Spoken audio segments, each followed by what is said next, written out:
New figures obtained by the BBC show there have been nearly 400 acid attacks in this region in the last 3 years. But police forces across the country say the true extent of such attacks could be hidden because the victims are frightened about speaking out for fear of reprisals. Some campaigners are already calling for the law to be changed so there are penalties for possessing dangerous liquids, just as there are for guns or knives. Our reporter Rebecca Wood has been looking at the details. Well, these latest police figures show that the West Midlands police force area is the second worst in the country for acid attacks.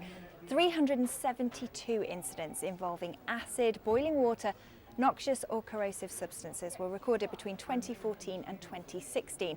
Only the Metropolitan Force had higher numbers with 881 incidents.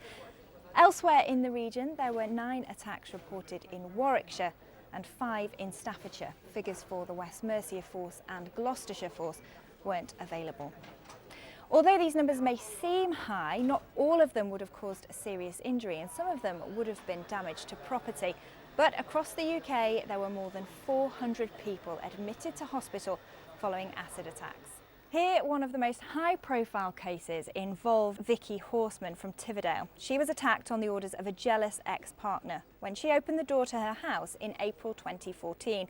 But filmmaker and women's rights campaigner Natalie Cutler says the nature of such attacks are changing. With the study that I've seen here in the UK and the rise of it, particularly in the West Midlands, the perpetrators are male, but also 2/3 of the victims are male, which shows that this isn't a women's rights issue. It's actually a gang-related issue that we need to look at from a different perspective. Several victims are now calling for greater restrictions on the sale of acid and longer sentences for perpetrators.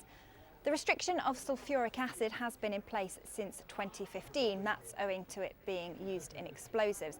But the real problem lies in the fact that many corrosive substances are included in household items like bleach, which makes it harder to restrict their sale. Rebecca Wood. West Midlands